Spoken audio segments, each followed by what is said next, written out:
Welcome to Tech Abilities, and before we get started, we want to give a big shout out to all the accessibility engineers that were let go from Twitter over the last few days, and to express our gratitude for all that you have done for accessibility, and we hope that the future is bright for you as you bring accessibility to the numerous companies that you find a home at. Thank you for what you're doing, and thank you for what you have done for accessibility on Twitter. I'm also going to play for you a voiceover rendition of a Twitter thread that was put out by Jared K. Cohen, one of the engineers, who thanks his fellow workers and the accessibility experience team at Twitter. Here it is. Gerard K. Cohen, at Gerard Cohen. I am officially no longer the engineering manager for the accessibility experience team at Twitter. I have words. Along with me, my entire engineering team has been let go. Before I get into my own thoughts, I want to honor them. If you are looking to hire some brilliant accessibility engineers, keep reading. Whiffy always knew when I was talking to. At Brett Lewis Judo. Due to my non-stop laughter, he is responsible for bringing the ALT badge to the web. While he worked on the web client, he is not limited to web technologies. Expert screen reader user, one of the best. On Android, I had. At Richard E. Knowles. He is an endless resource of positivity and support, always willing to lend a hand to anyone that needed help. There is nothing on Android that he can't do. In fact, look for him being featured in a Google Dev blog coming soon. Holding it down on iOS, I had. At Timitwits. Always coming up big in the clutch. Disasters have been averted with his quick thinking. He contributed heavily to the captions display on Spaces, and in general taught all of us how to provide better captions. Last, but actually first on the team, was at R. Hayward. He started all this. He always brought a different perspective to everything we did and helped make us better. He is responsible for the image description reminder on the web. Just a great, accessibility forward web engineer. In addition to the great engineers I got to lead, I also got to work with some amazing people on the design side. Starting with, at Amber Antoy, hands down one of the best content designers I have ever worked with. Extremely thoughtful, caring, and brave. She was responsible for the voice and tone of the team and those monthly updates on, at Twitter 11Y, that everyone loved. On research and design, we were lucky to have, at Lauren_Race, who always made sure we worked with other disabled people and not just for other disabled people. We also were kept very well organized and energized by, at Dear, Ann, at DC_at_work as TPMs. I desperately needed them, and they always came through. We also got to work with, at Quality is King, taking care of us as our tester. Peter was extremely thorough and his reports were beautiful. So, the accessibility experience team at Twitter is no longer. We had so much more to do, but we worked hard. There aren't very many people that have had the opportunity to make such an important global platform like Twitter accessible, but we understood the mission. And we were not alone. There were a lot of people across the company that helped out.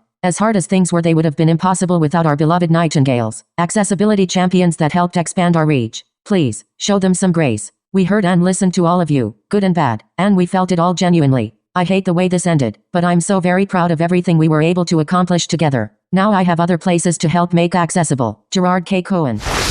I am not sure what's going to happen with the platform as far as accessibility is concerned, and I don't think anybody has an answer to that at this time. But the thing I am grateful for is that this brilliant engineering team did leave behind some features that are incredibly useful and valuable, like the alt text reminder. But the bigger issue is, even with these features, not many people were using them. And that's going to be the bigger problem, getting people rallied together, sighted and disabled, to push Twitter for more accessibility across the platform. So hopefully we'll see what will happen. Hopefully it will get better, but it's going to be mainly a sighted people and disabled community getting together in order to forge a path for accessibility on this platform. Welcome to Tech Abilities, produced live in the Blind Abilities studio. I want to thank all of you for listening and for sending in your feedback. It's well appreciated. And if you want to send us some feedback, give us a call at 612-367-6093. Leave a message. We'd love to hear from you. Or send us an email at info@blindabilities.com. Be sure to check out the show notes for all the tech tidbits and news that we cover in this episode. So without further ado, let's get this show started. This one was really special. It was written in Braille that I could actually read it myself. So it was awesome. Oh, the Grinch. Yes. Yes. It's Vispero, then Freedom Scientific. It was Hunter Joyce before that. Wow. When you go to a hotel room, what's the first thing you do? Do you use Ira to get the layout, or do you just feel around and just figure out where things are? Bard is huge. They've recently made huge updates to where now we can finally search for books within the app. Yes. Yes. I had checking for email, and I was stuck on that thing. Checking for email. Otherwise, just gotta catch up on that Taylor Swift album, right? TS. Yeah. From the Blind Ability Studios, this is Tech Abilities. I'm Jeff Thompson from Friendly, Minnesota. And in the studio with me today, we got a couple great hosts. We got Callie Gray from Miami. Callie, what's up? Hey, Jeff, how are you? Hope everything is well up in Fridley, Minnesota. Hopefully I said that correctly. Oh, you said it just fine. It's about 8 miles north of Minneapolis along the mighty Mississippi River. Did not know that. Okay, cool. Do you have waterfront property? Actually, right across the road from me, they cut down about 500 yards worth of trees and stuff to do some waterworks. And now, if you look across, the sunset comes through there. So I probably could be taxed at waterfront property. You don't want that tax bill. Oh, no. But yeah, I'm about 500 yards from the mighty Mississippi River. Nice. And from St. Louis, Missouri, we have Seon Choi. Seon, how's it going? I'm good. It is 67 degrees. We had a high of 76. I've been loving this spectacular fall-like weather. I mean, I would almost go farther by saying this is a little bit warm for November for this time of year, but can't complain. I took a nice walk with my guide dog, and here I am. That sounds good. Yeah, we had good weather up here too. It's surprising. Because we're going to have it the rest of this week too. So I'm loving every minute of it. Well, that's good. This morning I had to take out my garbage, and I asked Siri, because I can tell if it's daylight, but I can't tell if it's cloudy or sunny. So I asked Siri, what's the weather? He says, it's going to be sunny, clear skies. So I go take my garbage out. Halfway there, it starts pouring. Oh, no. It starts pouring. I'm like, oh my God. So I'm like, there's no point in turning back now. So I just continued on to the dumpster and came back. I was like, okay, Siri, you lied. I thought you were going to ask Siri to take out the garbage and say, gosh, I need that appliance. Right. We need an Alexa robot, little humanoid robot to stick out a little hand, and it's like, I'll grab your trash for you. It just rolls away. One day, Seon, one day. The only dream for now. Well, Elon Musk might invent that for you, but I think he's too busy right now taking over Twitter. And now that he has taken over Twitter, free the bird, right? I got this message in my email today. Who do you know on Twitter? You probably have more friends and family on Twitter than you think. Share your address book in the Twitter mobile app and we'll show you who. Wow. So I was on my Mac where I got the email, and I clicked on the button to see what the process was, and I got a message. It looks like you were trying to share your address book from your computer. Try opening the email link on your mobile device to share your address book from your phone. Can you imagine that? It was going to just go right to my address book and share it right like that. I don't know, Elon. I thought of Twitter differently, but now that you have it, I don't think I want to. How about you guys? It's funny. I don't like sharing my contact address book with anybody, because a lot of my friends are not on social media because they just don't trust it. So I am not comfortable doing that. The one exception, and I'm sure, Jeff, you remember this, when Clubhouse first started, you had to share your address book with them. And that's what I did. That was the only time, but subsequent updates to Clubhouse, you no longer have to do that. And I went back into my settings and I turned off that setting about connecting my contacts with Clubhouse. But I just don't like that, because I want to respect the privacy of my friends who don't want any part of social media. And then I think that's what's great about iOS, right? And I'm sure same can be said about Android, but anytime you want to grant access to contacts, because sharing contacts is nothing new. I've had countless apps, anything from TikTok to Facebook to Instagram. And then the whole thing is basically designed around, well, we will access your contacts in exchange so we can try to find automatically, basically render your contacts to find the matching phone numbers, email addresses, and names to see people you might know. It's coherent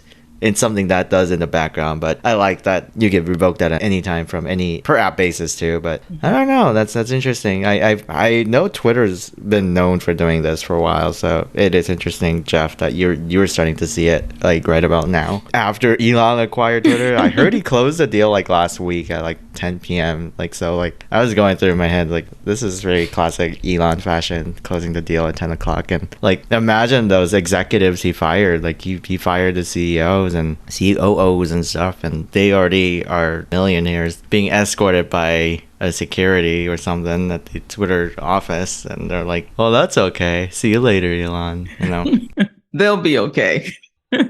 Yeah, it's really interesting where Elon's going to take this. There's also this blue tick, the verified certificate that you can receive and have a certain marking on your icon that says you're verified, you're special, you're somebody. I don't know if you can just pay $8 a month for that. Are you really special? Are you not a scammer? And I don't know about that. In the past, I joined Twitter Blue to see how it was, and there's a couple perks that I did like about it, but for $4.99, it really wasn't worth it. So after about a week of being on it, I went to my subscription list and clicked on it and said, yes, at the end of the month, take me off of this. I'm not paying $4.99 for that. Well, I thought that was interesting. I feel like just about every app these days are trying to at least tinker or experiment with subscription models. So I think he has something big in mind for Twitter. He was kind of going back and forth about the acquisition, and it eventually fell through after numerous kind of all that drama have subsided. He got Twitter, he cut executives, and then now he's like looking back at how he wants to tackle Twitter, like the blue, I think is what they call it. One piece of information I thought it was really, really fun was that he wants to bring Vine back. I don't want to age myself a whole lot here against Jeff and Cal. That goes way back. I know what a Vine is, Seyhoon. Yeah, that was little video clips, wasn't it? Yeah. 7 I think they were like seconds or 15 seconds Yeah. or something Kind of makes me that. think of TikTok, Yeah. like Yeah. modern day TikTok. And I think Twitter's a little too late to try to bring Vine back. I really think TikTok has cornered the market on that right now. I don't think anything's too late. I think sometimes like who knew that Clubhouse would explode the way it did and then fade just as fast. I don't think Clubhouse has faded. There's still a lot of activity on Clubhouse, but it's not the way it was in the beginning, but there's still a lot of activity going on there. But I think TikTok is going to be for that Gen Z. And I think that's where the money is. That's where what advertisers want. And I just think that's where it is. Facebook is even like doing like something similar to TikTok now that they're trying to roll out here. Everybody's trying to get into the TikTok game right now. I think it's like vertical short form videos, and I think TikTok recently expanded to I think it was 60 seconds at one point, and then now I've heard like 5 or 10 minute videos, and I'm like, oh my gosh, who would not scroll for that long? Like, but it would be something if Vine actually does revive, like get resurrected since they shut down the service. I heard they're kind of experimenting with that code base, and if they could even bring the content that were left over, that would be quite a sight to see. I don't think the competition is a bad thing. I absolutely think it's a very good thing, because now we have YouTube Shorts, Instagram has something called Reel. Yeah. So I would love to see a little bit more. I'd be curious about Vine especially, because it was so well known. And I just wonder how accessible these things will be. Like, one thing that concerns me about Elon purchasing Twitter is what's going to happen to Twitter accessibility, Twitter A11Y. I hope that stays around, where they continue to make improvements on the Twitter app and with alt text and other things with accessibility, because, it's constantly changing. And so they can't just like leave it the way it is and just walk away from it, because, apps need updating, things need to change. So that's the one thing that concerns me about it. Well, we didn't know what would happen, but now we know. The entire Twitter accessibility engineering team has been fired. There's no longer a Twitter A11Y handle to follow in order to have our accessibility needs and concerns addressed. I am not sure what's going to happen with the platform as far as accessibility is concerned. And I don't think anybody has an answer to that at this time. And I'm concerned about Twitter getting too big. There's a lot going on Twitter. You've got communities, you've got the live rooms, spaces, there are communities, there are these circles. I'm like, come on, I just want to go to Twitter to like read my latest news to find out what's going on and see what a few people have to say. All I'm thinking about is circles and squares and stripes and bird flying away. Because Twitter icon is a bird. yeah, the bird. Yeah, the Twitter bird. We're talking about, content that's on there, but education and learning is something that, we're doing, trying to gather information, whether you go to Twitter, Facebook. If that's your resources, well, don't quote them on your term papers.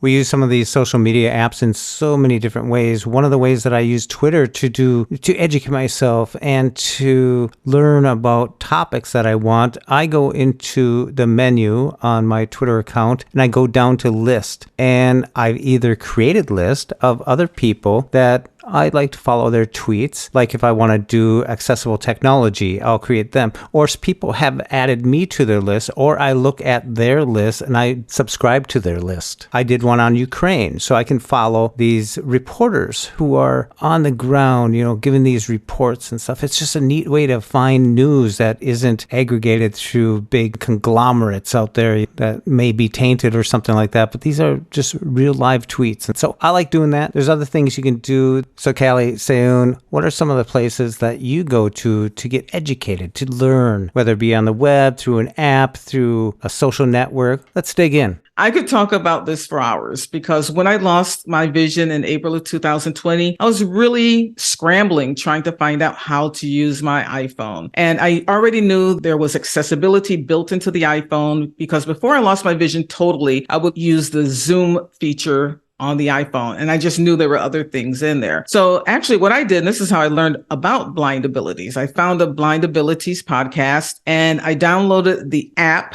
because Pete Lane was doing an iPhone 101 series. And it started at the beginning about how to use the iPhone. So I downloaded the app and in the search menu, I typed in iPhone 101 and it populated everything.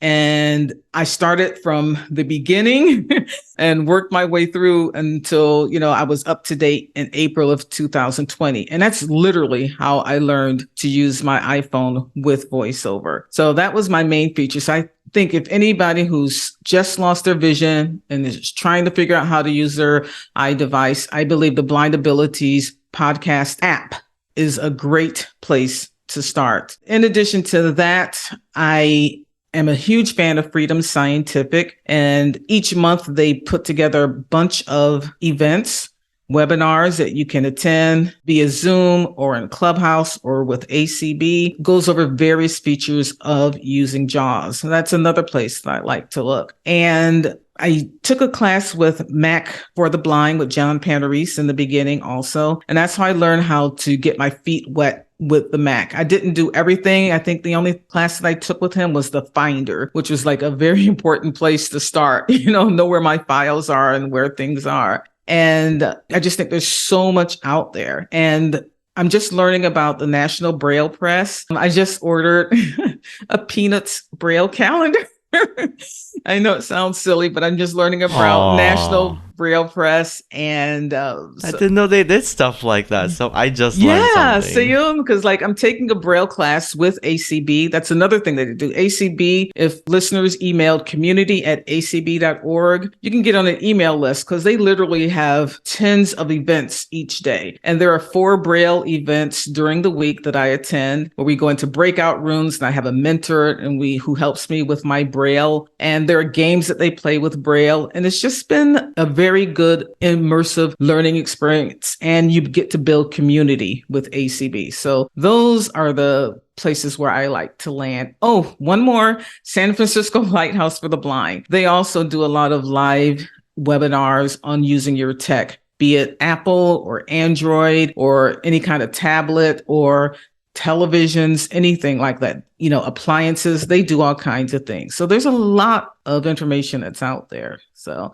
I'm going to shut up now. Let's say you I thought you were going to mention the New York libraries. Oh my goodness. Okay. I forgot about that. How could I forget about that? Because I am currently in the midst of that. I actually had a class today from 1 p.m. to 3 p.m. on using the Mac. And we're digging into the Finder today. Chancey Fleet at New York Public Library, they have a newsletter that's put out quarterly where their events are listed and people can sign up for them. You don't even have to be that technologically advanced. You can do them via the phone and listen in. So there's a lot out there. I love it. Oh my gosh, that's I literally just learned something today. You see, like, this is a very interesting topic of discussion because, like, I'll preface by saying that St. Louis is very, and I'm not saying about other states or other cities in general, but I would confidently say that growing up in St. Louis, we are very well versed in blindness resources here locally. We got anything from St. Louis Society for the Blind to Rehab Services for the Blind, which is our voc rehab services, like state services. We have the Missouri School for the Blind, which they have wealth of library of Braille audio and equipment. I think they have a link with the APH directly, so oftentimes they could get the quota to get all the equipment. I used going to school and all of that, and we have Lighthouse for the Blind. It's a lot to digest. So as far as like blindness things go, I know growing up I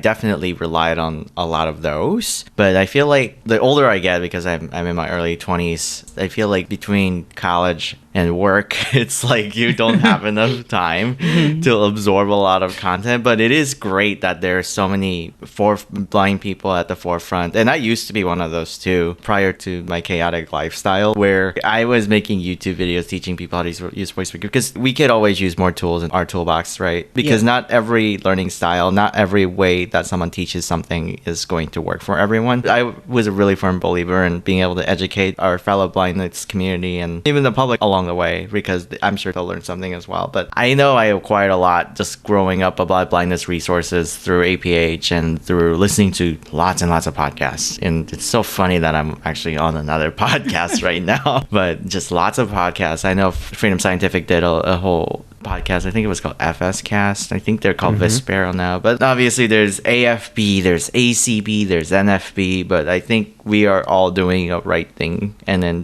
benefiting the blind community. And some may argue like, this organization is better than others, but I just think that everybody is doing a great work advancing the blind community at large. So I appreciate everybody's hard work, honestly. Like Callie was saying about Mac for the Blind, and I think John, he was in another podcast. I think it was called Triple Click Home. I don't know if any of y'all remember that. No, I don't. That's way where, back, no. yeah. No. Like Zero Podcast Network. I was attached to their stuff growing up. Wow, you were a kid. I was I think 13 or 14. I was Hey, Oh my listening gosh. to a lot of that. You're a year away from mid-20s, so this early 20s, live it up. I gotta. Can I just tell you something I'm very proud of, with Braille, because Seyun, I'm still learning Braille, but my birthday was within the past week, and one of my friends. Happy late birthday. Thank you. One of my friends gave me a birthday card that was written in Braille, and I was able to read it. I was just so happy. It was in contracted Braille, and I was just so excited that I didn't have to break out the iPhone to OCR it. And I was like, oh my God, this is just so exciting. So I'm getting there. It just really... Well, I'm glad I'm not the only one who feels that physical, tangible cards are more meaningful than an electronic card. Yeah, because I didn't want to get out the iPhone and try to OCR my card. I mean, the other cards I got were written, but this one was really special. It was written in Braille that I could actually read it myself. So it was awesome. I love it. No, that's so amazing. Yeah, I heard about that. That was great. Yeah. That's amazing. Well, she was talking about it on our chat. It was great. There's also a Hadley, which they do a lot of training. Oh, they do a lot. And there's Perkins, School for the Blind. They do a lot as well. So there's a lot of resources out there. I really like that you mentioned APH, American Printing House. Not only do they produce products along with Humanware, but they have a lot of products, really, I should say. But they also have the Career Center, the Family Center, all these different areas where it's information that you can use that they put out there. And I like that we have a lot of contents like this, resource like this, because like you, Callie, I've met customers at the store by working in that front-facing, I guess, kind of field, I've met people who come to our store and they've recently lost their vision and they are trying to navigate this new life. And oftentimes they just want to purchase the computer and they don't know that Apple products are accessible, or heck, if there are even blindness organizations out there. So oftentimes I'll just like have them take notes, or I will take notes and print it out and give it to them to kind of on pointers on where to start. Like I said earlier, St. Louis is full of blindness organizations. So I'll kind of start pointing them to resources here locally, but more so like places like Hadley is a good one. Rehab Services for the Blind in the state of Missouri is a good one. Freedom Scientific is a good one. Like ACB, NFB, all these places are a good place to start. And I will just give them a list, and then they're like, I am so glad you work here. Because now they learned the entire subset of blindness community that, you know, other colleagues that work with me are not going to be versed in because they're not in it. You know, I like to hear you say about state services, because we have state services for the blind here, and some people think of them as a fallback. Like if you can't succeed, they're a safety net. I think of them as a vehicle because they have so many resources, so much employment resources, so many different areas at state services that will help you navigate your education and your career goals that you have. And we also have the Lighthouse up in Duluth. We have Blind Incorporated in Minneapolis and Vision Loss Resource here. There's so many entities here, and then there's some foundations and stuff. So it's nice to be able to steer people towards things that will open the doors for them to get themselves on their way. My first thing was I contacted State Services for the Blind when I first went blind, and that started the ball rolling. And then I started finding these, back in the day, they were called listservs. And then I found... I still think that's a thing, Jeff. The email lists. Yeah, it's still a thing. Yeah. Well, it is, but we didn't call it email yet. Oh, true. It was just the listserv. Yeah, it was just this weird thing. It was like, first of all, there was this guy in a box talking, and deck talk and all that other stuff. But it was interesting. I like to mention Vista Centers, and they're out in California, the Bay Area, but they have these webinars once a month that they bring on, and you can sign up for those. And they're really interesting ones, whether they're doing topics with Hunter Joyce. Did I just date myself? Who is Hunter Joyce? Freedom Scientific. Okay, I don't know. Oh, wow. The only name I know is Matt Ader and Eric Damry. That's it. It's Vispero, and then Freedom Scientific. It was Hunter Joyce before that. I think it was like VFO group sometime in between during their transition. So yeah, they've gone through quite a change. But they'll bring people out there for their webinars, and they're always great. There's also some other resources like AppleVis. You can go there and hunt some stuff down, put it in the search menu, and some topics will come up. There's also a newsletter called Top Tech Tidbits that you can sign up for. And I got links for all these in the resources here that you can find. Top Tech Tidbits is something that has, might have 20, 30, 40 topics that are out there in the news. They put them all together and you click on them, go check them out. They also have webinars that are going on, surveys that are happening, podcasts that are going on. Yeah, it's just a little cheat sheet to see what's out there. And I suggest signing up for that and checking it out. I already bookmarked it. Yeah. I'm really glad you mentioned AppleVis, because I used to do all the legwork of what's new with the new iOS updates or software updates, but there are people who are very dedicated in serving our blind community, and then they will beta tests through all those software, and then they will notate all those accessibility changes. So it takes a lot of pressure. I think it eases a lot of people's sometimes fear when there's a new software update, and it's like, well, I don't know if it's going to benefit or harm how I use my device. And then they get to read through all those pointers of hey, this is what's new, and there's this X, Y, and Z features that it's going to help you. And then they're like, well, I'm safe to update now. So I like that AppleVis has a catalog of stuff. And this is what's broken. That's it. Yeah. And Sayun, if you're sitting in my room right now, you'd see me with my hand raised, because as you guys know, I was not going to update to iOS 16 because I stayed on 15.7 until last week, 15.7.1 until last week. And then I read the AppleVis release notes on 16.1 when that update came out. I'm like, okay, I'm going to do it. I saw that there was an issue with emails, but I'm She's okay. going in. It didn't seem that bad. I'm like, so I'm going to dive in here. And I took the plunge, and oh boy, have I regretted it. You didn't Oh, read dear. the small braille, did you? I should Nope, no have. I small was braille like, for oh my Callie. gosh. I mean, for the most part, like they say, it is stable, but there are just things. I'm a woman at a certain age, and when things annoy me, they just really get under my craw. They really do, So, so I had to search out AppleVis, their podcast, for a demo they did because in 16.1, they changed the way you send an audio message in the iMessage app. And I couldn't figure out how to do it because I have a friend. She's always constantly sending me audio messages and I like to send her audio messages back. And I couldn't find out how to do it. So I had to actually type out, how do I do this? How did you do that? And she didn't get back to me right away, but I saw on AppleVis on their Twitter feed, but they did a demo of it and I had to go in there to do that. So now you have to go down and to make sure your apps are Audio. open. Yeah. And then go to audio. I'm like, it was just right there next to the edit field before we just double tap and hold. I'm like, what was wrong with that? You can just double tap it. You don't have to hold it. No. I'm talking about previously. It was right next to the edit previously. field. Yeah. Yeah, you have to go down through the apps and find the audio button and then tap it. It just annoyed me. It's a change, but I actually like it because I don't have to hold my finger down anymore. Mm-hmm. And then I think the button next to the text field is a voice to text button. That was a dictate button. So things have moved. Yeah, that's just a dictation button. So it just puts in text into the edit box. Voice to text, basically. Yeah. Right now, when I dictate, if I pause for a millisecond, it will insert a period, even though I'm not finished with my thoughts. So when I read It's back, that auto punctuation. oh my gosh. Is there any way to turn that off? Yeah. Please Yep. tell me how. Yeah, if you open up your iPhone, go to Settings, single finger double tap, swipe on down to General, single finger double tap. When you open that, you're going to go down to Keyboard, single finger double tap on that, and then swipe on down to Auto Correction. And if you single finger double tap, you'll toggle that on or toggle that off. Thank you. I actually like it because now I don't have to say, so how are you doing, comma, and what are you having for dinner, question mark. It's not as awkward to dictate, so I think it makes it a little bit more fluent, but I could see how that could be. Well, for someone who's 22, it's great. Sometimes they can put unintentional punctuation.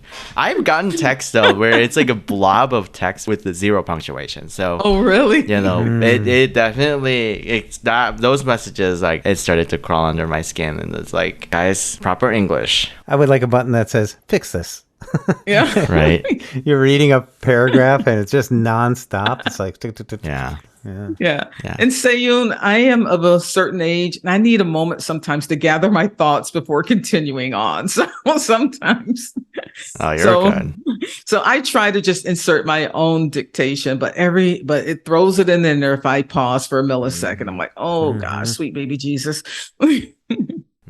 Now, here's a low-tech topic brought to us from a longtime listener, Doc. Thanks for your email, Doc. It's always nice to hear from you. And it goes like this. Hi guys. I really enjoy your discussions on various products ranging from new phones and other gadgets to cases, etc. I appreciate each of your opinions on these high-tech items and would love to hear your thoughts on a low-tech item. I have several canes, as I'm sure many blind cane users also possess. I placed them in strategic locations around the house. It is not uncommon that they are leaning against a wall, in a corner, or slightly leaning against a protruding door jamb, or they precariously stand just waiting for me to bump them and knock them over. My question is, are any of you aware of a product that will keep these canes upright so I don't randomly topple them when reaching to grab one? A couple of these are straight canes, so I can't fold them up and stash them in a drawer or on the table somewhere. I am envisioning some sort of a simple rack that can be stuck on a wall into which the cane can be clipped or maybe snapped in, so I can easily grab one when I am out the door. Just curious what you guys use, if anything. Thanks. Long-time listener and huge fan, Doc.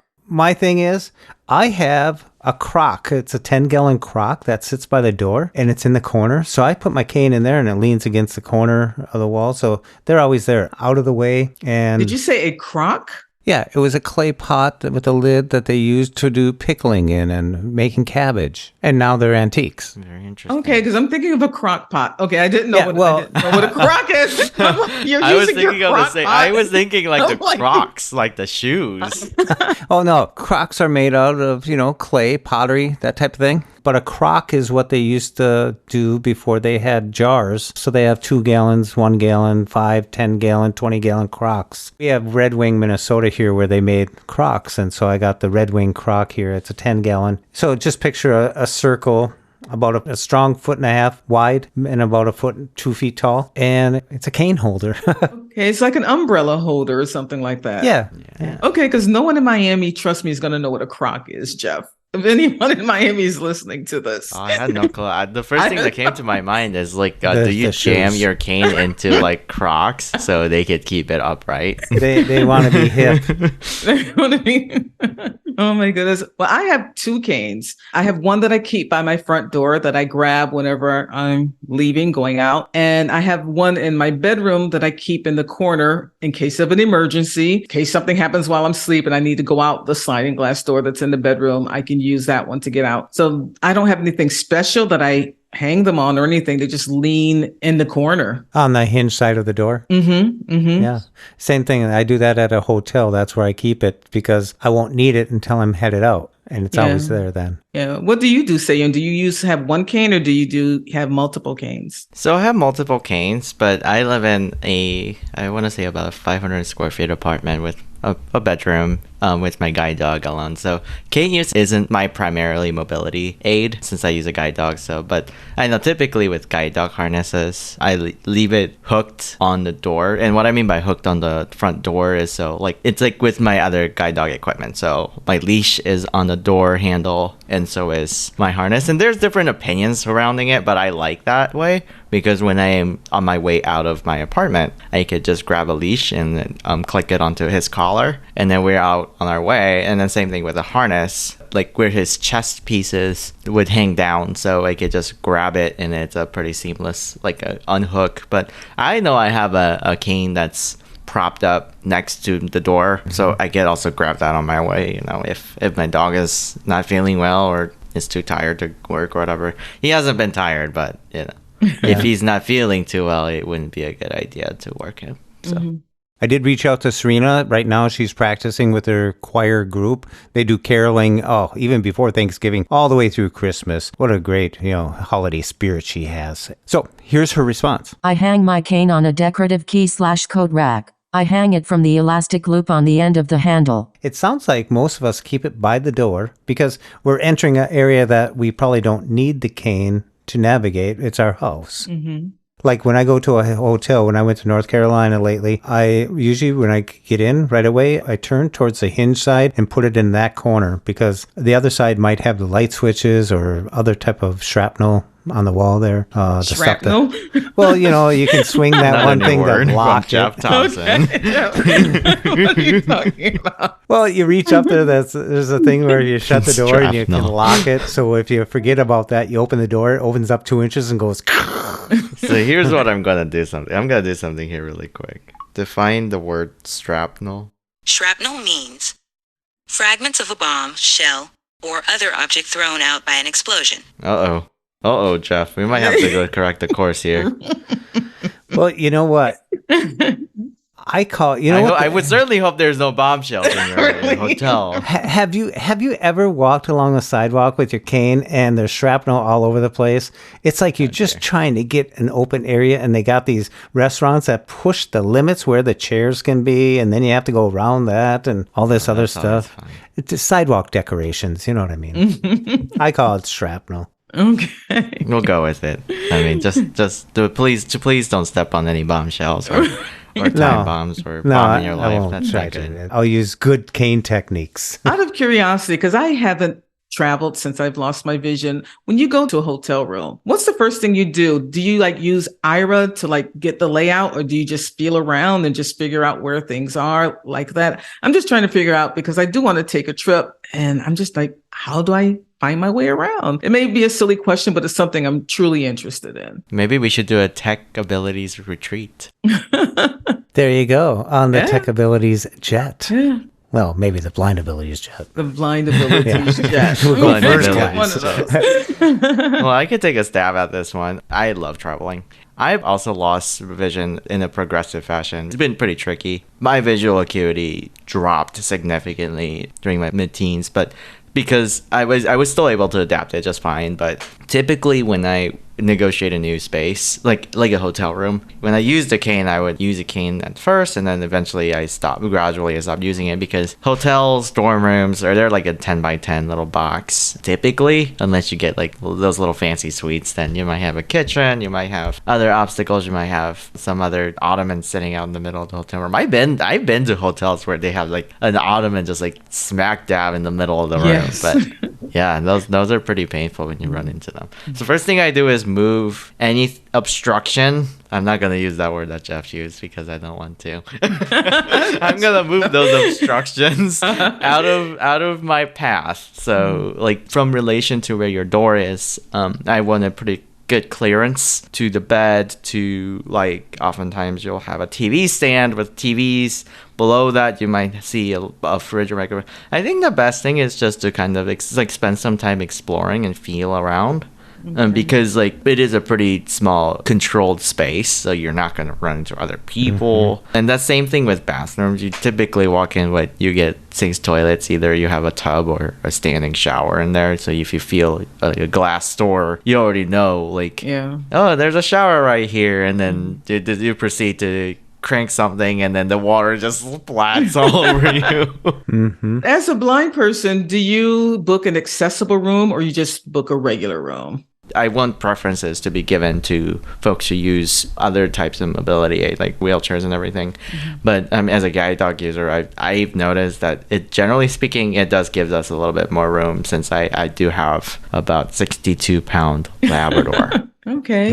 Well, good I want advice him to feel comfortable too. Okay, thank you. I will use Ira sometimes, depending on if you get to the hotel and the weather outside is cold and you want to figure out the heat situation or the air conditioner situation. Sometimes they got it all set up and it's fine and you won't even do it. But Ira is really good for just pulling it up and looking at the thermostat and the operation of it. And within a couple minutes, you're going to get that set to where you want it. And then right away, before you hang up, shoot into the bathroom and find those 3 little bottles: shampoo, conditioner, moisturizer. Throw one away if you're not going to use it, but move them like to the right and to the left. Just separate them so you know what you want. If the shampoo is the most important thing, put that in the shower, take the other 2 out, set them on the counter. Or if they're on the counter, put one in the shower, something of that nature. But figure that stuff out. I grope around and I find out where the towels are. That's important to me. The coffee pots are, they're iffy. I don't know about them. I've seen little packets where you just like slide it into the machine as well. It's like little, it almost feels like a tea bag, but it's not like a pot. It's like a little baggie. You slide it into the little, like a compartment that slides down. Yeah, it's pretty good. Every hotel seems to do it differently. Also, another travel tidbit: if you see those like small travel size toiletries like shampoo, conditioner, take them with you, because hotel staff will throw them away. And not because they doubt you, they always doubt every guest, and then that's for sanitary reasons. But I've just been told from many hotel staff that if you just leave it there, they will just discard it, because they have so many of those. And sometimes they leave really good stuff. Like I've gotten shampoos and body washes that smell amazing. So I'll just like start collecting them, so when I travel, I could take them with me. And they're small enough to get onto the planes, because they can be in your travel bag. Yeah, in the fluids. Yeah, and then my other thing is like you're paying for the room, so might as well own it, right? Just be careful not to knock over. Sometimes some hotels have paid snacks, like the snack bar. So definitely don't eat even them. open Like that. they'll charge you a couple bucks, and you realize like, and then you open the fridge and there's some bottled water sitting there with like $2.75 little piece of paper next to it. So perhaps consult your IRA. Yeah. I'd never go to the mini bar. I knew that, when I had vision. You don't want to pay for that $11 jar of peanuts. So, yeah.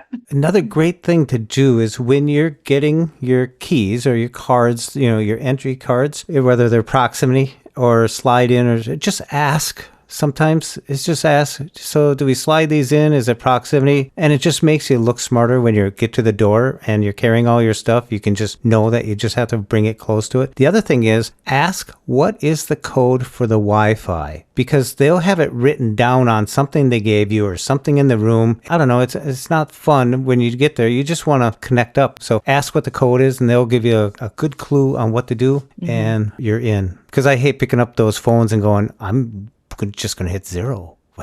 To call down to the office. That seems to be pretty universal across hotel rooms. You pick up a phone and you type 0 for front desk, and then you could ask your questions and complaints away. Hopefully not many complaints, but questions. Questions, sure. Yeah. Okay. Well, this is all good stuff. So thank you both for sharing your advice on this. Also, lately, a lot of networks have become like a captive where it pulls up your browser like to authenticate into the network. So like it might ask for your last name and your room number, and boom, you're in. But typically, complimentary Wi-Fi's. And again, if you have like limited data, definitely use Wi-Fi at all costs. But I know as someone on an unlimited data plan, hotel Wi-Fi's are typically starting to crawl into dusk compared to like your cellular 5G. You got some work to do on the laptop, definitely get that hooked up to Wi-Fi. Yeah, I don't use the hotel Wi-Fi. Yeah. The other thing I do when I go in and investigate, I like to find if they do have, is the suitcase stand. Feels like a little camping tool. But anyways, you set that on and you can set your suitcase right on it. So you're not like throwing it on the other bed or whatever like that. Jeff, are you talking about that, like the metal thing with a little like it's fabric, like a cross like or something like cross? that? Yeah. Oh, yeah. Right. Okay. I didn't know what that was. Sayun, really? Yeah.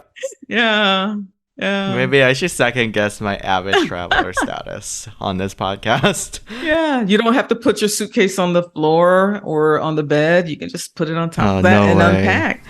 Yeah. It's quite nice. And that's what I do. First thing I'd like to do is first get acclimated with the room and then unpack. Get my shirts on hangers and stuff like that and separate the stuff out. I mean, if it's a one-nighter... not to leave your goalie bag on that thing. It might break it. Oh, no.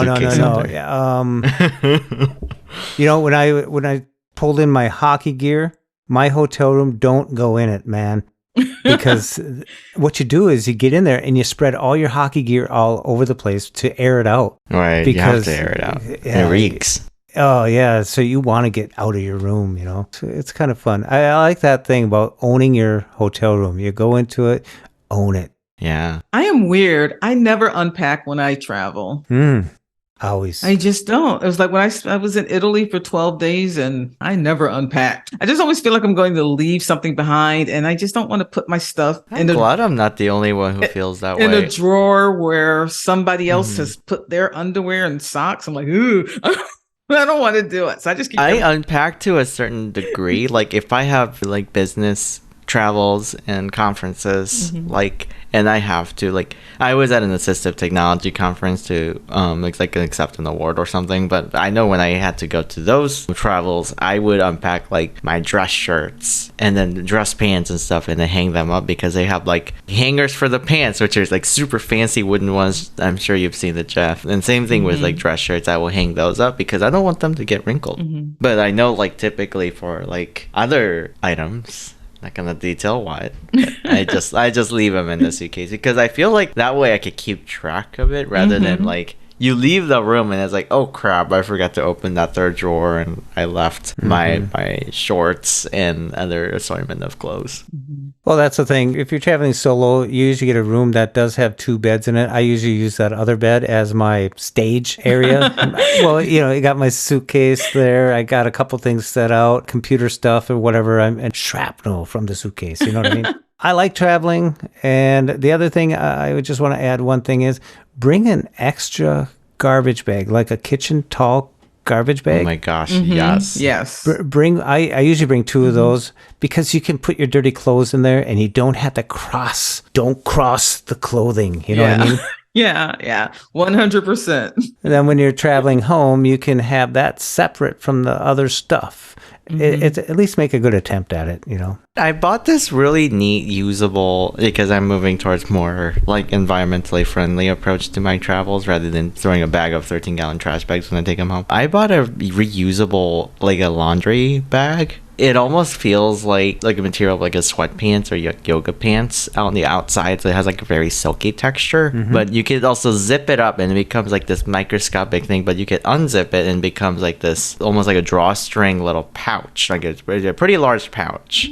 And then you could put all your clothes and separate them, and then you could pull the string and then kind of zip them all up so it stays away from any of the clean clothes. So I really like that little product I bought. And same thing with toiletries. I bought this like rectangular sized toiletry holder. So like my toothbrushes, I always like to bring my own products for like shampoos. Brushes. That's plural. Do you have one for each? Yeah, you have one for daytime and nighttime, Sayu? Upper and It's better lower. than shrapnel.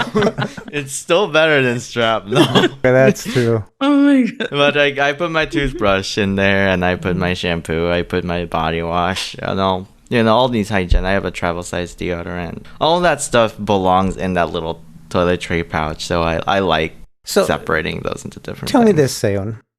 When you're at the Hilton, do you pull out your stuff from the Hyatt? The Hyatt.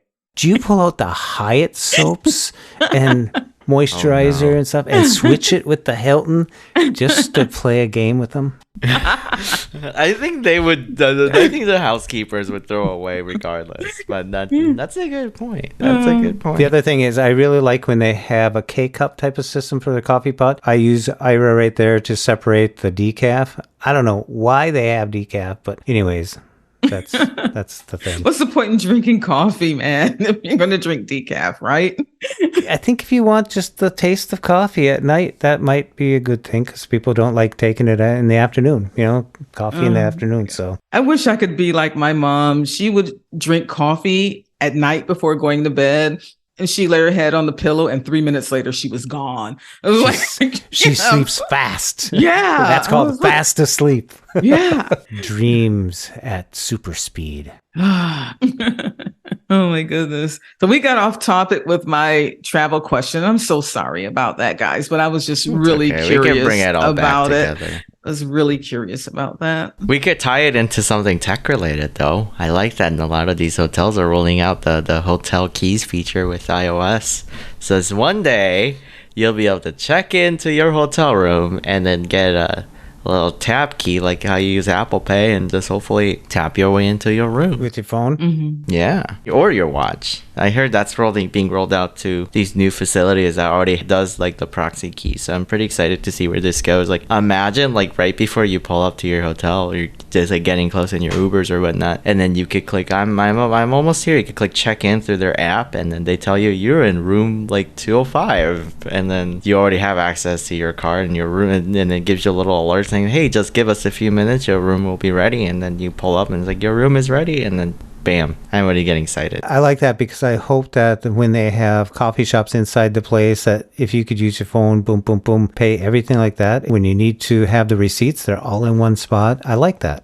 And it's also a lot more efficient for hotels too, because they don't have to keep printing out those plastic cards. Because I heard after the pandemic, they tend to just recycle those plastic cards because of the sanitary reasons.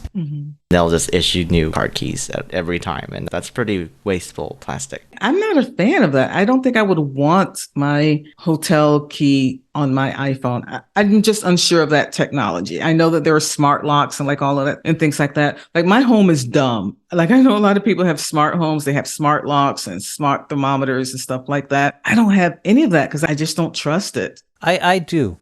Okay, well, I don't, Mr. Thompson. Okay, because I just have like this fear that, somebody could take it over, lock me in my place, and I can't get out, or lock me out and I can't get in, or something else nefarious. It's just something I just don't trust at this point. And I don't know if I ever will. I think it's okay not to trust it. I feel like the technology wouldn't have gotten here if the security wasn't in place, especially when Apple is on board. You know how they are with like all like on-device authentication and all that stuff.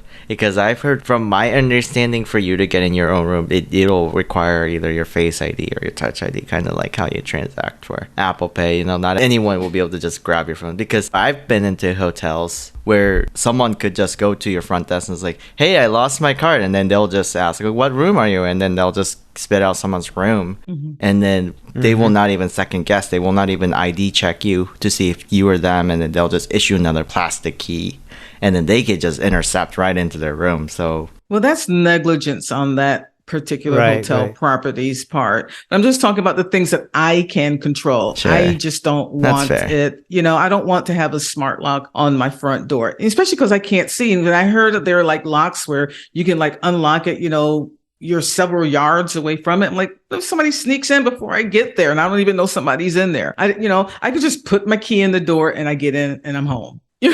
Well, when we're talking about traveling in the hotel room, there's something that relates to this a little bit, is what's in my wallet, and that's not a commercial. What's on your wallet? It's like at the airport when I have my boarding pass in my wallet. That's so sweet.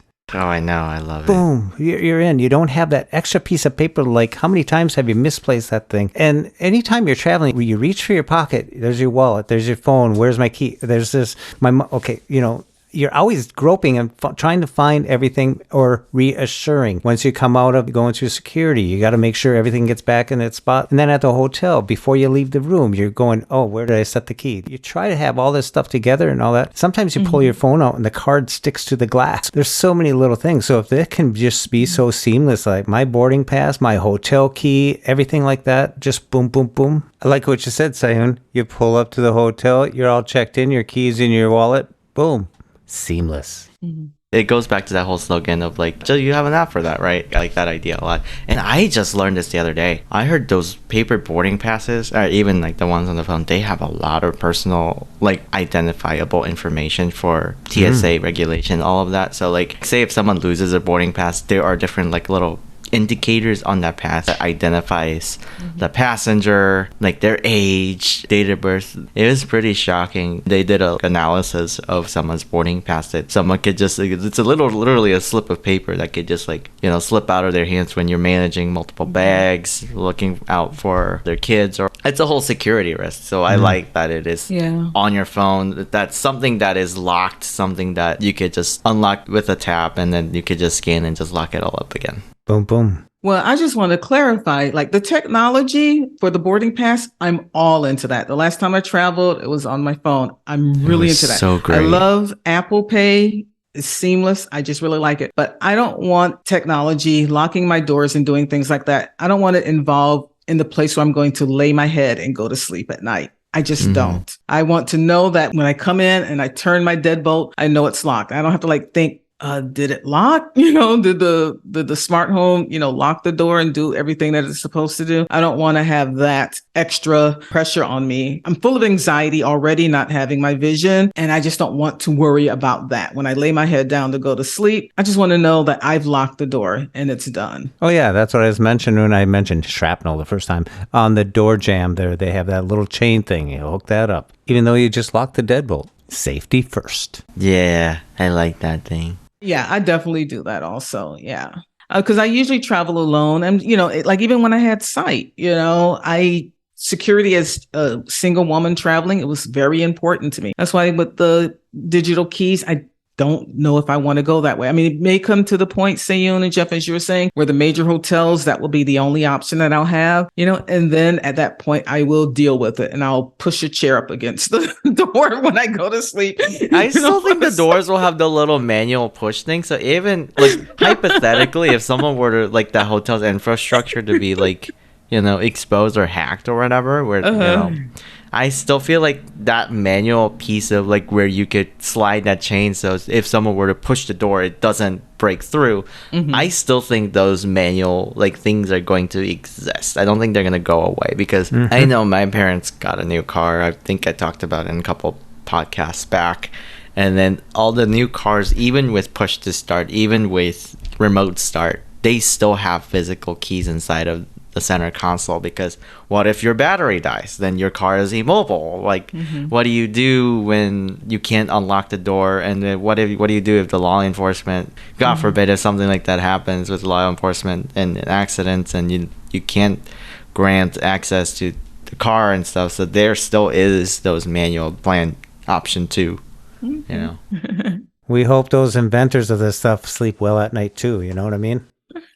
Yeah, they're probably thinking through the same things we are. Well, I remember a few years ago, I'm sure you guys remember, where hackers were breaking into baby monitors and baby cameras and scaring children and breaking into hacking the cameras in people's homes, where they would like talk to them and say, you know, I see you, and just say really rude things to them. I'm like, that is, you know, I don't have any cameras. Pretty unsettling, right? Like it is pretty unsettling. It is like, I was just like, oh my gosh, there's like no way I'm putting anything smart into my home. Not at all. Wow. I've just done the opposite lately. I know your house is going to be fully automated, Jim.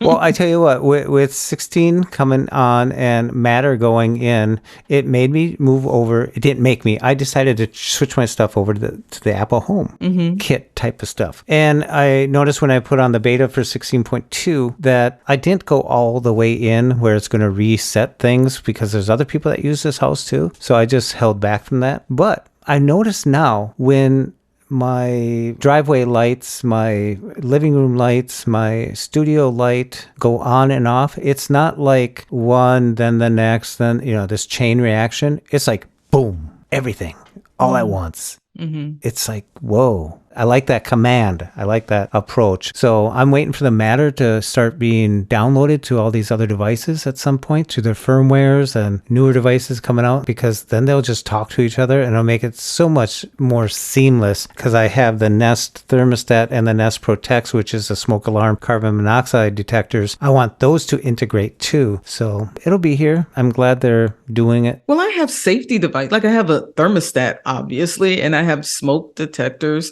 You know, but I have like 1,000 square feet here. I think it was the last episode you had sent a link regarding some plug that was thread enabled or something that you can plug your lamps in or something like that. I didn't understand it, because I'm thinking, and maybe you can tell me if I'm incorrect here, because I'm thinking with a smart plug, like say if I plug it into my nightstand lamp, and if I want to turn on the lamp, do I have to grab my phone and then open the app and turn it on? No. Otherwise I can just reach up and turn on the lamp right there from my bed. So I don't understand the point of having anything like that. Well, the thing is, like in my living room, that's kind of like the front entry and the whole front picture window area and stuff like that. At night, when at sunset, my two main lights in that room go on, and my driveway lights go on, and my studio light goes on. And then after I can set it up for 3-4 hours, but right now, after 4 hours, they go off. So it looks like a normal house, what sighted people would do, you know, turn on the lights because they're moving about and stuff. And that's just a setup that I have. Is that when you're like away from home and you want people to think that there's somebody home, or is it even when you're home? Even when I'm home. Okay, I don't see the point in turning on lights in a room that I'm not in. My apartment is mostly automated too, so I have like a standing lamp, and I have a light bulb from Nanoleaf, and I have a light strip that I like to do across the bedroom below the window sill. So it's like a long light bar almost. So it gives it a nice little accent, because my apartment doesn't have like ceiling lights, so I have to add these side lamps to illuminate. And because I have that the very limited degree of vision, I like to make sure like the lights are on, and then I feel a little bit more lively. And when other people come over, I don't want them to think that I live in the dark.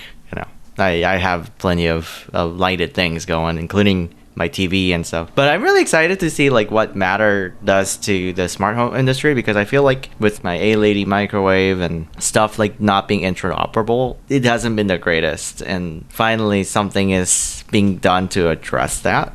And then I like that Apple, board. Google, and Amazon are all across the board. And then I feel like hopefully that will come with better security improvements for like video cameras and doorbell cameras and stuff, but also like just interoperability. So like, you know, you could command it from your Google Assistant, but your device will still respond. You could command it from Siri or A-Lady and it'll still respond, you know. One day I'd like to be able to command my Siri to microwave for 2 minutes, you know. Popcorn. Yeah. Pop a popcorn. Yeah. So you got some Audible credits right off the app. Boom, boom. I did. I'm not sure if that's a new feature, but it's the first time I've been able to do it in the app. I'm not sure how long it's been there, but this is actually the first time I've wanted to purchase an extra credit because I wanted to get Bono's new memoir. And my next credit doesn't happen until November 6th, but his book came out on November 1st. So I'm like, I have to get it.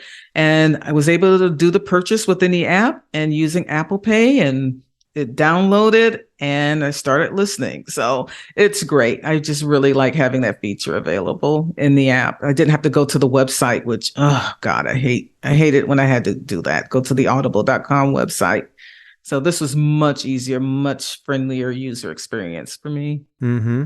I'm actually really excited to try it. Just go purchase an extra credit, Seyun, even if you don't need it. Just purchase it. Yeah, just an extra credit. So I'm a pretty big avid reader. I haven't been very good about reading in general lately, but Audible has some really great books. I am very ashamed of only owning two because most of my books are coming from Bard and whatnot. But, well, if you can get them for free, I'm all for that. Right, I'm all for free books too. And I think we should be very grateful for that. Yeah, like that's not something that every disability community has access to, but.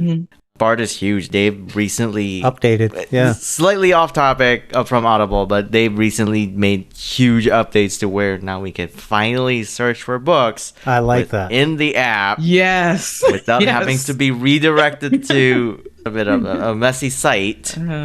So I love the new Bard app. But Audible still got a larger catalog, obviously, because it is a mainstream media. And then I think I'm all for having mainstream media like Audible, making it a lot easier to access audiobooks and acquire credits and all of that. I just wish that like Audible is owned by Amazon, so I wish Prime members had a little bit of perks with it, but I don't think that's coming anytime soon. So Jeff Bezos, if you're listening, take note.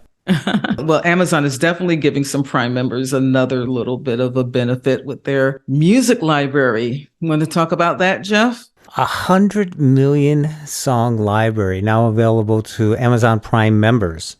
Kinda free. Kinda. And then there's Amazon Music Ultimate, which for $8.99 or $8.99. Ultimate or unlimited? Unlimited. It's unlimited. Yeah, that's right. Yeah. I'm still, that shrapnel got me. The word of the day, ladies and gents. But unlimited, and then it starts to compete with Apple and Spotify. You're getting your ad free, and they have their own spatial music, their Atmos and all that stuff you can get there. But one thing that was interesting is it's free to everybody, but you can't, what is it? You can't just play the song you want to play. It's like, wait a second, I want to hear this song. Kind of reminds me of like way Pandora works, because that's like curated radio stations, like internet radio station stream based on like your favorite genre of music. So I don't know. But it's a little bit different, because I think I'm going to cancel my Apple Music and give this a try, because I also have Sirius XM and I have Apple Music at this time, and I'm spending 80% of my time on Sirius XM. But I'm going to give this Amazon Music a try, because what you can do, where it differs from Pandora and the free version of Spotify, is that I can say, play the album All That You Can't Leave Behind by U2, and it will play it, but it will shuffle it. I can't say play Beautiful Day from All That You Can't Leave Behind. It won't do that, but I can request it to play the album. And eventually I'll get around to the song that I want to hear. But, if I want to just play an album, it will play that, but it will just shuffle it. You can say the artist, you can say, I'm going to give a shout out to Serina here, play Taylor Swift, and it will play Taylor Swift, and you'll only get Taylor Swift, but it will just be shuffled. You can't request a specific song. You can't do it on demand. You would have to pay the $8.99 for the unlimited. So I'm just going to give it a try and just see what it's like. I have nothing to lose. And for all those people who don't know who Taylor Swift is, if you want to go check out the top 10 songs that just were released, every top 10 song is off of Taylor Swift's new album. The first time ever that ever happened. I know. That's amazing. Good for her. Drake did 9 out of 10, but Taylor Swift, TS, 10 out of 10. Yeah, she got all 10 slots. So have you guys listened to the album? I did. I did a once through, which is not fair, but I did it once through, and I could have chose any song. I was going to send you Snow on the Beach because we were talking about the temperature and stuff like that the other day. Yeah, I think it's pretty good. It's pretty good, but it wasn't what I was expecting. And I guess when she came up with Midnights, those are the songs that she wrote at midnight. Amazing. 10 out of 10. Wow. Good for her. She's definitely uber talented, so not going to take anything away from her with that. Have you listened to it, Sayun, or is it not your... I'm a little bit late to the party, so I heard very few songs because we play it at the store. But I plan to catch up sooner than later. It'll be before next episode. How about that? They play music at the Apple Store? I never noticed before when I've been in an Apple Store. I guess I just never paid any attention. We keep it pretty low because we want, obviously, customers to be able to talk to each other and we want to hear each other. It's like a low background music, but we do play a lot of top hits. I mean, sometimes we'll do a throwback as well. We don't have a whole lot of say in what plays, but one thing, if anything, I've learned is I believe most, if not all of the stores here in the States, there's about 270 of them precisely. They all play the same music at the same time. Really? Oh my goodness. So you could go to Apple Store A, and go to store B, that's 200 something miles away, and then you'll still hear the same music being played at that store. So when Jeff is at the Apple Store at the Mall of Americas and you're at your Apple Store in St. Louis, he can call you and say, hey, what's playing? And it would be the same thing? I think so. And it'll be in better sync than the AirPod Pro's 2nd gen. Yeah, I hear they're having issues about that. I saw a message from Serina about it, and I think you guys talked about it the last episode. It's just a little bit of voiceover. It happens periodically, but you know what? This is the first time I thought that the iPhone 14 Pro Max and the software, that things are improving the more you use it. Does that make sense? I don't know. It's just like things are ironing out. Like I think there's a problem, or am I getting used to it? Or is my memory going? I don't know. Not the memory in the phone. I'm talking about me. This Jeff update is well needed.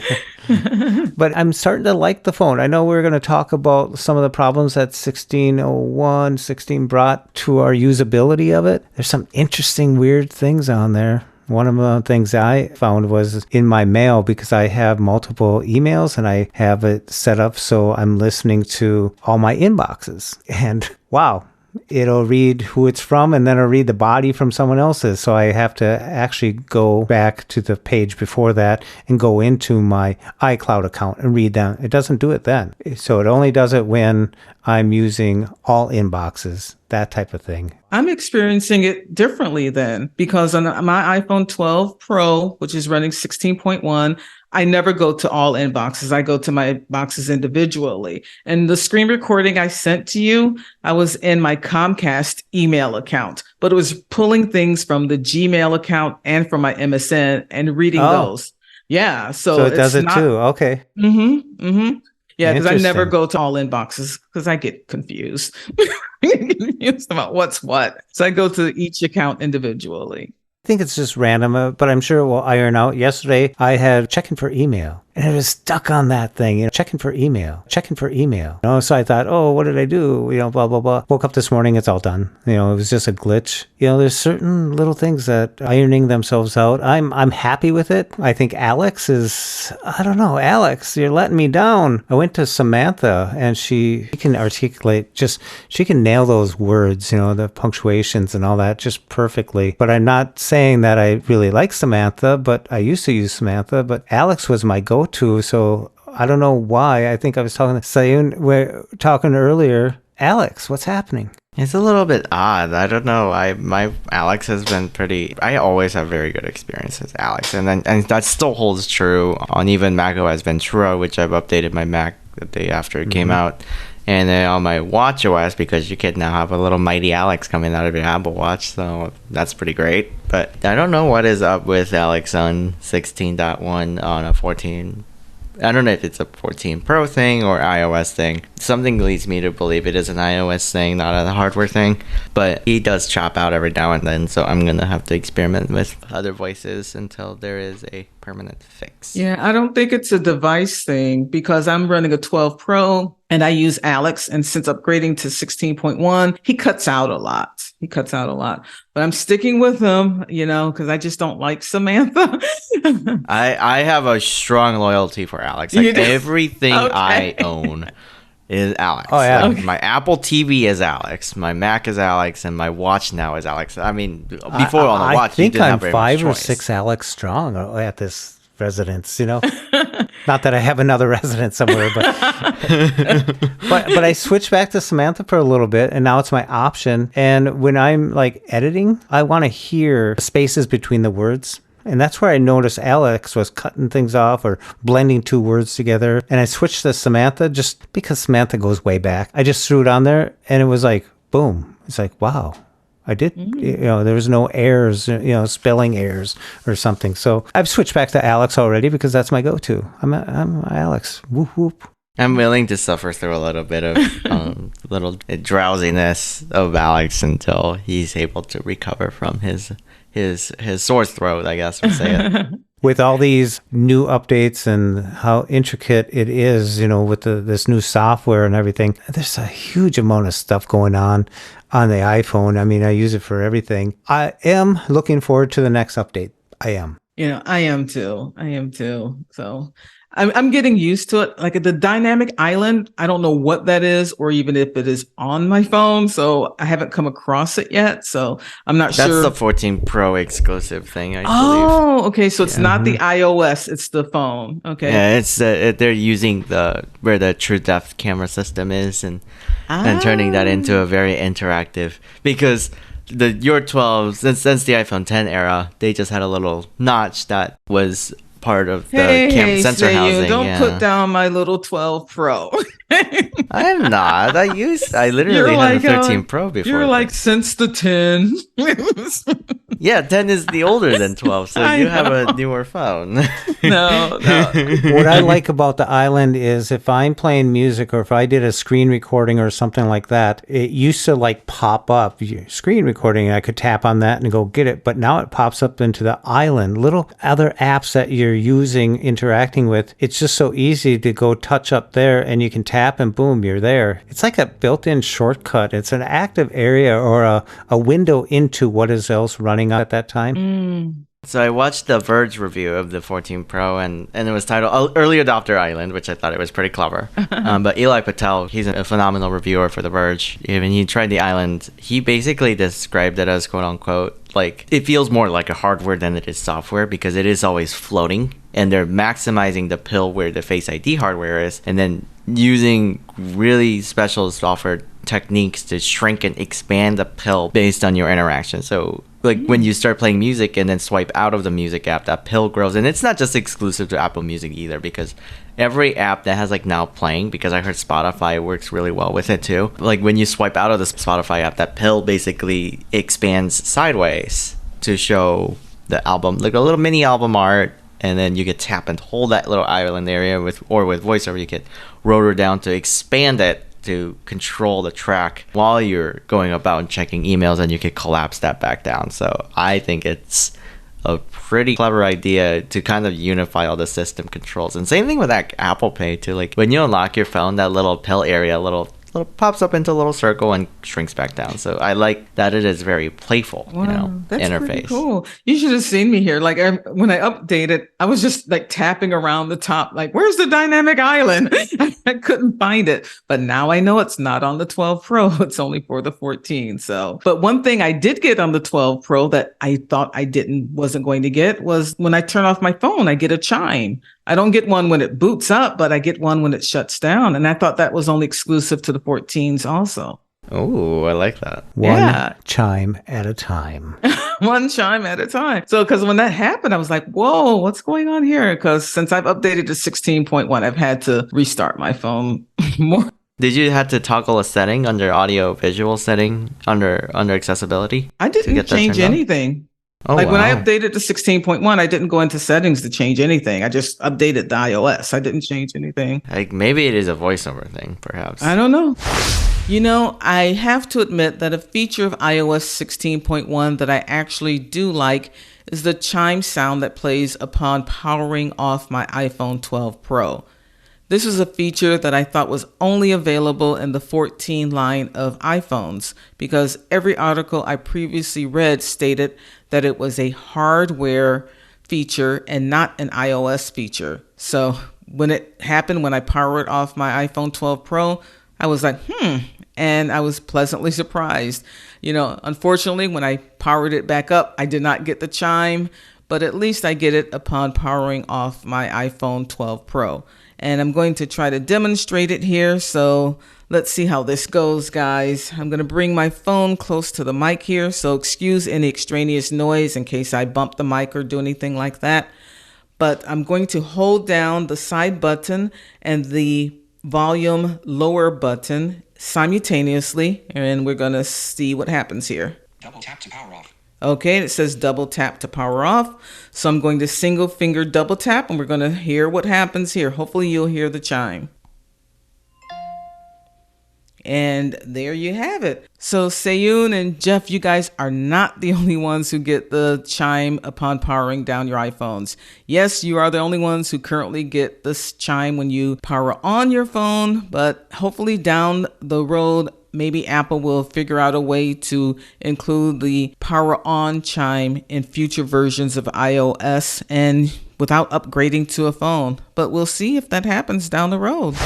I like it. It's something different because I thought they could just clone the Mac sound, but they didn't go with that approach, and I like that. You know, something but the different new for them. Siri sound, I'm not digging that one. I'm not digging it. The one thing I don't like about the haptics a little bit is if I'm reading an article and I swipe down so it just continuously reads, I don't like when it comes to an end of a line that it goes to a new line, that it gives me a little haptic feel as it's line feeding, you know, like I get these haptic feels. Yeah, it's interesting. That is interesting. We got one last thing here to cover. And Okay, what is it? well, there's a couple things. Ads. It seems like every social media thing, everything that we stream and all that stuff, they're changing the paywall a little bit. Like, oh, you can say the same price, but we're going to put ads on there now, like Apple TV. They want to go with that. Ads. I'm starting to see in Twitter more ads. In Facebook, there's more promotions. And, you know, the streaming stuff that we all bought into a little bit here and there. Yeah, it was all great. And now here we are. And things are changing a little bit. You know, you went with cable TV, get away from the ads. Well, those days are over. And now this streaming stuff. Yeah, good luck with that. Yeah, like the ads, like I downgraded my Hulu from an ad free because it shot up to $14.99. So I'm doing the ad version with Hulu for $7.99.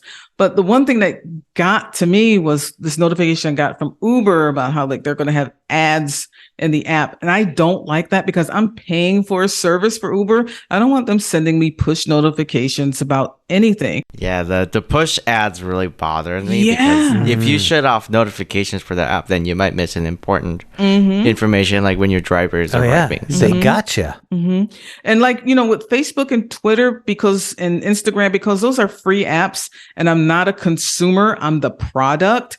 I understand that they're going to have ads on those platforms because it's a free platform. But Uber, when I use it, I'm paying for a service and I don't want to get those push notifications, you know, and with Hulu, I'm choosing to go with the ad version to save money. So that was my choice there. But I don't like the push notifications coming through with ads. And I thought I saw something like a Twitter storm about ads in the App Store where the Apple had like these gambling and like these other things that they had to like take out because people were like, what are all of these ads in here and stuff like that. So I don't really go to the App Store and like just look through those. So I don't know what people were talking about, but there was like a whole lot of chatter last week about ads. I think at one point Apple did turn on ads for the App Store, but it was suspended for the time being because the algorithm wasn't as fine-tuned as they would have liked, showing gambling apps rather than the apps that developers would have liked to advertise. But I think it'll come back and it'll be hopefully a better ad experience. One thing that really kind of caught me off guard was with Netflix and ad-supported plans, and they're still charging $7 a month. And now they're starting to crack down on password sharing and blah, blah, blah. What are our thoughts on Netflix? Do you even watch Netflix? Is it just me? I do use Netflix, and I don't have any problem with them cutting down on the password sharing because, first and foremost, they are a business and they're in it to make money. So I don't see any issue with it. It's like with my SiriusXM app, man, there's like no way I can share that thing because like I have the app for listening for on one device at a time, and good goobly goop. If I try to go from my Amazon Alexa to my iPhone or something, it will say, nope. You can't do it. You have to shut off the one that's playing before you can access this one. Yeah. So, I mean, and that's good business on their part, so I don't have any problems with it because businesses are in the business to make money. So I don't have any issue with it at all. And Jeff Thompson? I don't like the ads. I really don't. Even on my smart devices, when I turn on like a news station, they'll throw an ad right in the front of it before I get to listen to what's streaming. And now Amazon has these notifications, news alert.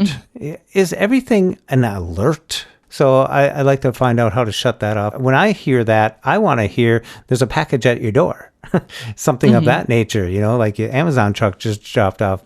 Yeah, I'm coming across that too. When I ask my devices to play a certain station, I'll get an ad ahead of time. Or even like, with podcasts, podcasts are inserting more ads into, their each episode. And if you want to get rid of them, they have subscriptions where you can get rid of the ads. So, but I'm not going to do that because I can't afford to pay for every podcast that I listen to. I seriously can't. Because I listen to so many, so I sit through the ads, and there's nothing really else. But that's okay. Blind Abilities will be ad free for the time being. It will be ad free.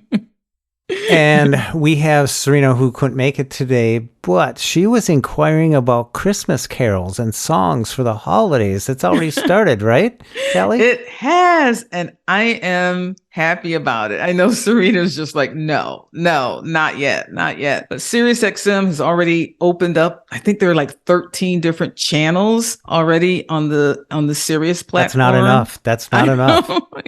It's never too early for holiday channels. Why couldn't it be 25? It's like never too 25. Early for holiday music and holiday themed television shows. Channels for Christmas, right? Yeah.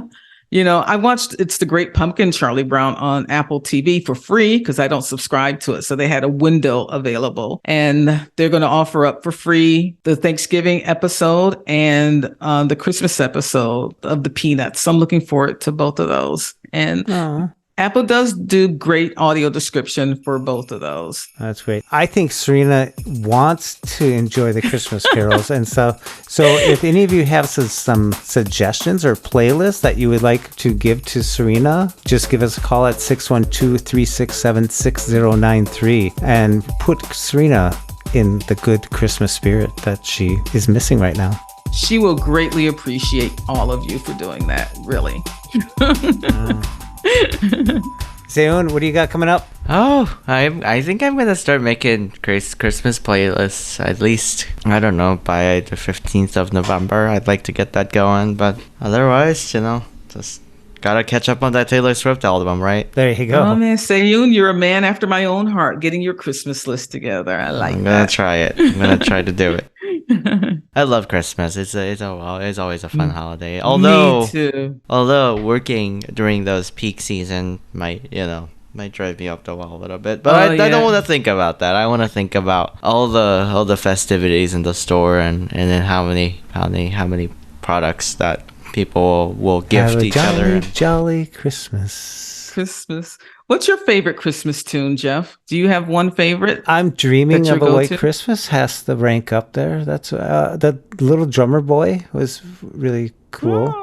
Oh, I love the Little Drummer Boy. Okay, you're very traditional. My favorite is This Christmas by Donny Hathaway. I love that song. That's like that's always at the top. Oh, yeah. Bruce Springsteen's Santa Claus is Coming to Town is probably a classic rock version of a song, It's good. Yeah. Rudolph, won't you shine your lights? Yeah, I love those Rankin Bass Christmas classics. Rudolph, Santa Claus is coming to town, Frosty the Snowman. It's always a classic. And Yeah. that's how I feel about All I Want for Christmas is usually. Like, that's been playing for many, many years. At Yeah, least for in the you, that's a classic. You weren't born when that song first came out, so that's a class. That's like his little drummer boy, Jeff. Remember A Christmas Story? Was that the one where the kid sticks wait, his wait. tongue Yeah. on the The black Red hole? Ranger rifle. I've never seen that. And I know TBS every Christmas runs it for 24 hours. I've never watched it. And the dad brings home the lamp of the lady's leg that lights up and puts it in the window. It's like, what? It's just weird. Oh. Yeah. Oh my goodness. Yeah, I've never seen that movie. Oh, you got to see that one. It's just a classic, It's just a classic. I like some of them old classics. When I was a kid, I used to think they were like 2-hour movies, And now Rudolph comes on and pretty, after the Bumbles bounce, it's about over, I like It's a Wonderful Life. I just love watching that. Oh my gosh, every that is year. a classic. Yeah, I like that one. Jimmy. And Elf with Will Ferrell. I'm not a Will Ferrell fan, but yeah, I But understand. that's cute. The Grinch. Oh, the Grinch. Yes. Oh yeah, How the Grinch Stole Christmas, or the animated one, or the Jim Carrey version. Like both. I like both. Okay.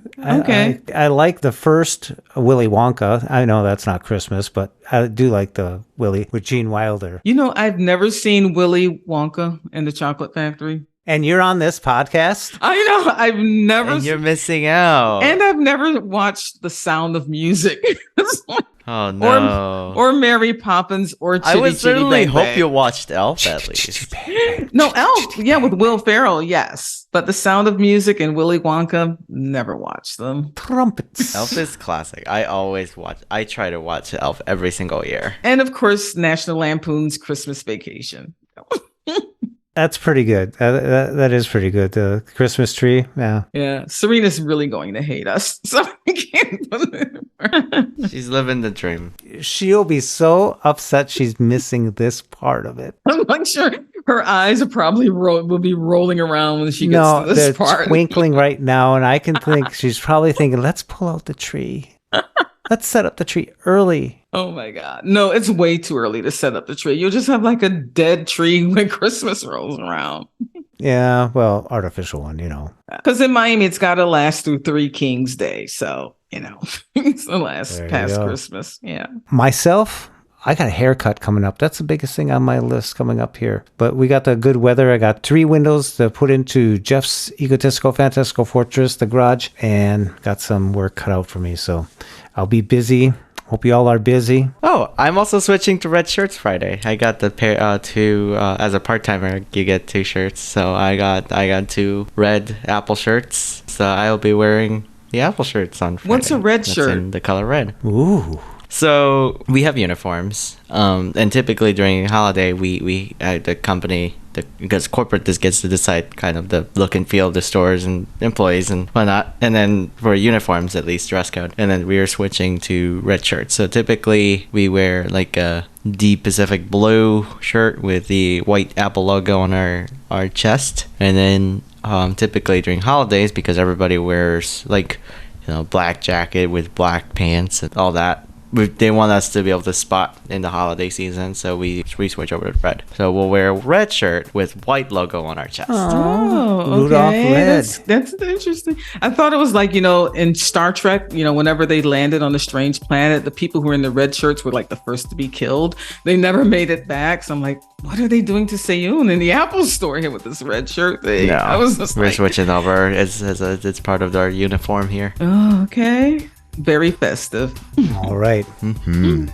Sure to get to live it out. Hopefully, all of you have a great beginning to your November. As the seasons are changing, that will never change. And from all of us here at Tech Abilities, stay well, stay informed, and stay strong.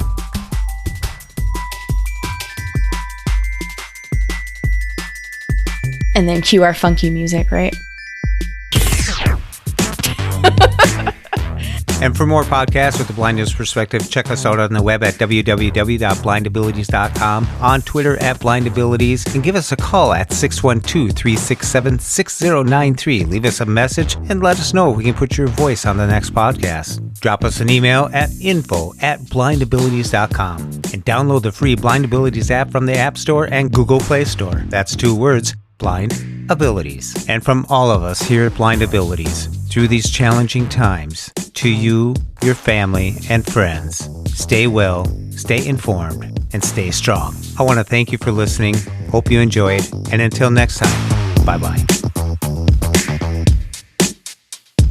When we share what we see through each other's eyes, we can then begin to bridge the gap between the limited expectations and the reality of blind abilities. And the realities of blind abilities.